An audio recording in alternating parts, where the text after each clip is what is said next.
Засгийн газраас нь хууль тогтоомжийн тухай хуульд нэмэлт өөрчлөлт оруулах тухай хуулийн төслийг оруулж ирж байна. Энэ би улсын их хурлын бүх гишүүд энэ асуудалд энэ хуулийн төсөлд анхаарлаа бий хандуулах ёстой гэж харж байгаа. Энэ нэгд өөрөө үндсэн үзэгдсэн хуулийн төсөл орж иж байна. Хоёрт энэ улсын их хурлын үндсэн хуулиар олгогдсон онцгой бүрийн эрхэд бол шууд халдж байгаа ийм хуулийн төсөл бол орж иж шүү. Гурав би ер нь энэ удаагийн засгийн газар бол үе үеийн засгийн газруудаас илүү их мэдлэлтэй, илүү их одоо юу гэдгийг ажиллах боломж болцоотой юм засгийн газар байгаа. Одоо улсын их хурл руугаа би ингэж дайрдгаа болох хэрэгтэй гэж харах гэдэг. Мууд бол нөгөө захын хараа оохоо гэдэг шиг улсын их хурл руу дайрдаг, муу юм болгоныг тохих гэдэг, эрх мэдлүүдийг нь татах гэдэг энэ зүйл одоо татах хэрэгтэй. Энэ хуулийн төслийг хэн санаач ирсэн? Хаанаас оруулж иж байгаа? Айл яамнаас оруулж иж байгаа? Засгийн газар жоохон хэмжээ хязгаартай баймаар байна. Үндсэн хуулиар орогдсон эрхэнд нь алдмааргүй байна. Хууль тогтоох, хууль санаачлахын бүрийн эрх бол улсын их хурлын өөрийнх нь онцгой бүрийн эрх. Үндсэн хуулиар олгогдсон. Бүр үндсэн хууль дээр онцгой гагцхүү хууль санаачлах тогтоох эрх мэдэл бол улсын их хурлд байна гэж байна. А гэтэл та бүхний оруулж байгаа зүйлээр чинь нийгмийн суурь гол хуулиудыг санаачлах хэрэг засгийн газарт байна. Улсын их хурл яг үүнтэй холбоотой улсын их хурлын тогтоох санаачлах хэрэг засгийн газарт байна.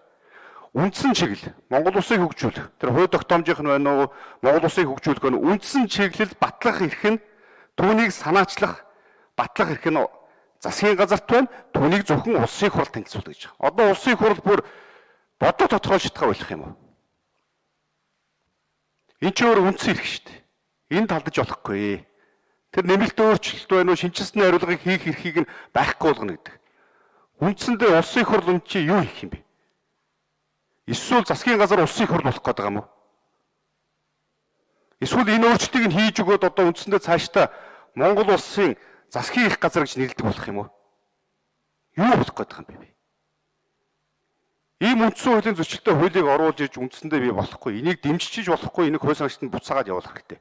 Харин цаашлаад энэ улсын их хурлын тухай хуулийн 38-ын 3 цаасын хязгаарлалтуудыг ч гэсэн бид нар ер нь өөрчлөх ёстой байна. Эргэж харж үзэх ёстой байна. Улсын их хурл өөрөө өөрийнхөө онцгой бүрийн эрхүүдийг буцааж баталгаажуулах нь асуудлууд бол онцгой харж үзэх ёстой байна. Яагаад гэвэл улсын их хурл бол энэ Монголын ардчлалын баталгаа байгаад байгаа. Энэ төрийн чин дархлаа нь энд байгаад байгаа. Онцгой бүрийн эрх нь энүүгээр хангаж байгаа. Энийг бид нар өшөө илүү баталгаажуулж өгөх асуудлыг бол онцгой байх ёстой. Одоо бол цаашдаа ер нь байр байранда байх асуудлуудаа бид нар ярихгүй бол болохгүй юм байна.